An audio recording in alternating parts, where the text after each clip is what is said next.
Greetings everyone, welcome to Chess Advanced, and this game is from 1965, and if it's from 1965, you know who this game belongs to. With the white pieces, we have the Magician of Riga.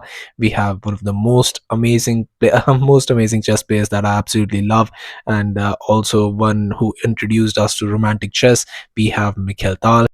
And with the black pieces, we have Lajos Portisch. He is a very strong grandmaster from Hungary, and not only that, he was awarded the national title, Sportsman of the Nation title. That's absolutely spectacular. And from 1960 to 98, he played in the candidate cycle 8 times. So, and also in that during that period, he also attained the world number 2 tag. So he's a very strong player, and so definitely Tal is facing someone who's a very strong grandmaster. But this game is very amazing. It was played in Bled, Slovenia, and you're really going to enjoy this. So without further ado, let's start with this game. Tal starts with e4. We have c6, just going for the Caro-Kann defense. We have knight to c3, d5, and knight to f3. Just 2 knights attack.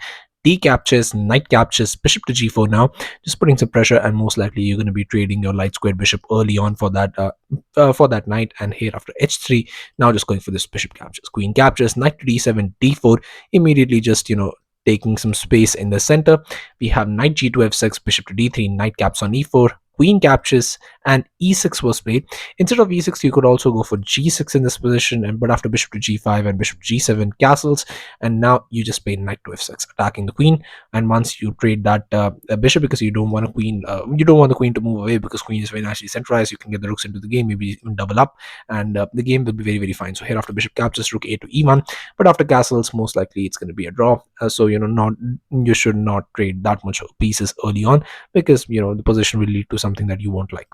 After queen caps on e4, now just e6 now, that's why, and now just castles, bishop to e7, and just c3, just trying to get that pawn chain very much ready. Knight to f6 now, attacking the queen. We have queen to h4, and early on you can see that there is some pressure.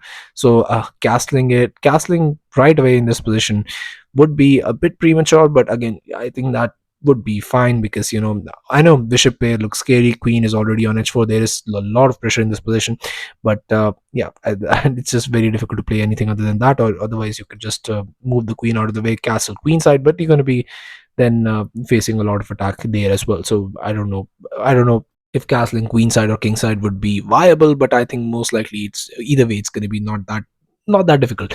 But when you're playing against Tal, I mean, you just know that you don't want to castle kingside here. Knight to d5 was played, now attacking the queen. We have queen to g4, and again, it's just very difficult to castle in this position. Bishop to f6, rook to e1 now, and here queen to b6 was played. So, but again, do you want to keep your king in the center who plays chess like Tal? I mean, you don't want to do that, but still, I mean, Lajos is really trying here. c4, and knight to b4. We have rook captures on b6 now. We're sacrificing the rook right from move 16. I mean, it's like you just ask Tal to do this positions. I mean, he's just playing very nice chess, very nice positionally, and now you're like, well, I'm going to keep the king in the center, let's see if you want to sacrifice a few more pieces. And he's like, well, go ahead, rook captures. Now I'm sacrificing a complete rook, what are you going to do about it? And the issue is, even after the sacrifice, what amazes me, the engine hasn't moved even an inch. It's like, this is a sacrifice, it's not better for white, it's not better for black, it doesn't matter, because the king is still in the center, and this is the sacrifice you would want to do in a game, because it doesn't matter, it just doesn't lose you anything, and the black will lose its castling privileges, but it's still a draw by engine standards. So here f captures was played, but just queen caps on e6, and now the king has to move king to f8, but after bishop to f4, you have to understand that this is looking very tough in this position.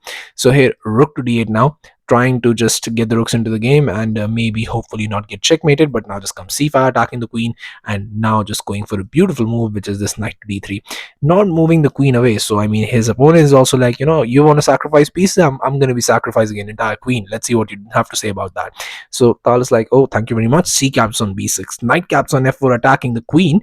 Now, do you have sufficient compensation for the sacrifice queen? Well, yes, you do, because you have two rooks, and I mean, and for the last remaining rook that Tal has, because he sacrificed one, he has now two pieces. So but the pieces, it's just about the pieces, is that pieces are only as good as if they are coordinated. If they are not coordinated, they are just pathetic against a queen. So you have to coordinate them. But here, after queen to g4, now just going for this knight to d5, and this knight on d5 is a beautiful, beautiful piece. You have to understand that, because you cannot kick it away anyhow. So if black is able to, and that's a big if black is able to get the pieces coordinated, he would be absolutely fine in this position. But now b captures on a7, and now you have to understand you cannot move the rook from the back rank, because a will be queen. So I mean, you have to be very, very careful. And a move like king to f7, you're still in the game. After rook to e1, you just play this rook h to e8, and after rook captures, king captures, you have three pieces. But the trouble with this is, and you cannot go rook captures here. The issue with rook captures is just, I just come into your position with a beautiful check, and if you block, then if you block, you're gonna have to block with the bishop, and somewhere along the line, I mean, I'm just gonna go and support the pawn, and that's gonna be it. The game is pretty much over. But here, just king captures, and now the trouble is queen to e6 check, and I'm still infiltrating, because after bishop to e7, now just queen to e5, targeting the pawn. Also going for a very nice queen to b8 maneuver, because after captures, I'll just bring in another queen, and you'll have a knight and a bishop for the queen sacrificed, and that is not sufficient compensation. Most likely you're going to be losing this game. So here, after b captures, but king to f7 was the logical choice, because you have to understand, after king to f7, rook, you trade the rook, you have three pieces. But the issue is that, I mean, the queen is infiltrating no matter what you do. Even if you go here, I mean, the queen check is coming, and it's just a very difficult position to play. So here, after b caps on a7, king to e7 was played, but this is just much, much worse, because now the rook is coming in with the tempo, and the queen is infiltrating with the tempo. So that's not the way. b4 was played, but now this comes this rook to a8. Now rook to e1 check, king to d6, just moving forward. Now the rooks are connected, knight is beautifully placed, but unfortunately you're playing against Tal. And now just b5. b5 is a beautiful move. If you don't capture, then those are going to be connected pass pawns. Yes, you can capture, but then the knight moves from the center where it's beautifully placed, and if you give a few more tempos to Tal, he will make sure you regret it, because here rook captures on a7 was played, and you can see the bar shoot up. So I'm going to ask you to pause the video and try and find out the only winning move in this position. So have at it.